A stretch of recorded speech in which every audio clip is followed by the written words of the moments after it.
औरत की कार का पहिया गलती से कीचड़ में फंस गया। वह तुरंत चेक करने के लिए कार से बाहर निकली, लेकिन गलती से जमीन पर पड़े गोबर पर पैर रख दिया। इससे भी बुरा यह हुआ कि उसका चश्मा गोबर पर गिर गया। जैसे ही वह चश्मा उठाने वाली थी, अचानक एक भेड़ आई और उसे गिरा दिया। औरत गुस्से से चिल्लाई, पूछने लगी कि यह किसकी भेड़ है, लेकिन उसे एक भेड़िए की आवाज सुनाई दी। उसने डर के मारे प्रार्थना की कि भेड़िए उसे न ढूंढ पाए। तभी एक गांव वाला पास आया और औरत ने जल्दी से मदद मांगी, लेकिन उस आदमी ने एक छोटा कुत्ता निकाला और कहा कि वह आवाज उसी की थी। आदमी ने उससे पूछा कि क्या उसने भूरे कानों वाली कोई भेड़ देखी है। औरत परेशान होकर उसे अपने पैर का जख्म दिखाया और कहा कि उसकी भेड़ ने उसे गिरा दिया था। उसने उससे मुआवजा मांगा। ये देखकर कि उसकी कार अब चलाने लायक नहीं थी, उस आदमी ने उसे चोट का इलाज कराने के लिए अपने घर ले जाने का फैसला किया। वह उसे घोड़े पर बिठाकर घर ले गया। उसके पैर पर पट्टी बांधने के बाद आदमी ने उससे कहा कि वह जितनी जल्दी हो सके घर चली जाए। औरत ने उसे बताया कि वह एक अकेले रहने वाले डिजाइन मास्टर को ढूंढने गांव आई थी। फिर उसने मास्टर का नाम बताया और पूछा कि क्या वह उसे जानता है। नाम सुनकर आदमी के चेहरे पर अजीब भाव आए। वह उसे मास्टर का पता बताने को तैयार नहीं था और उसे जल्दी घर जाने की सलाह दी। औरत ने कहा कि उसकी कार खराब हो गई है और वह अभी घर नहीं जा सकती। उसने आदमी से विनती की कि वह उसे पहले अपने साथ रहने दे और वादा किया कि कार ठीक होते ही वह चली जाएगी। तो आदमी उसके लिए एक गेस्ट रूम तैयार करने चला गया। उसी समय आदमी का छोटा भाई आया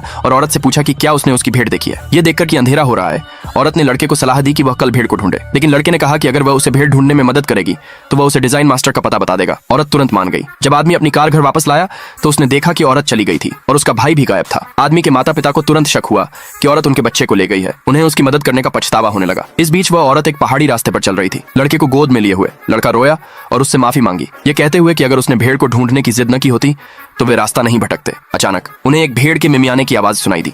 औरत ने लड़के से कहा कि वह वहीं रहे और उसका इंतजार करे।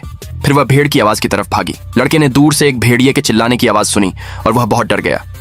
किस्मत से उसका परिवार ठीक समय पर उसे ढूंढने आ गया। उसके पिता ने पूछा कि क्या वह औरत ही उसे ले गई थी। लड़के ने तुरंत मना कर दिया और कहा कि भेड़ को ढूंढने के लिए औरत को अपने साथ ले जाने का यह उसका अपना विचार था। वह आदमी तुरंत औरत की सुरक्षा को लेकर चिंतित हो गया और उसे ढूंढने निकल पड़ा, उसी दिशा में जिस तरफ उसके भाई ने इशारा किया था। इस बीच औरत को आखिरकार खोई हुई भेड़ मिल गई थी, लेकिन वह एक भेड़िए को अपनी तरफ दौड़ते हुए देखकर चौंक गई। वह भेड़ के साथ भागना चाहती थी, लेकिन उसके पैर की चोट पूरी तरह ठीक नहीं हुई थी। जैसे ही भेड़िया करीब आया, उसे लगा कि अब वह गई। उसी पल दूर से रोशनी दिखाई दी। वह वही आदमी था जिसने उसे ढूंढा था। वह आदमी बहुत डरा हुआ था और वह भेड़ की तरफ दौड़ रहा था।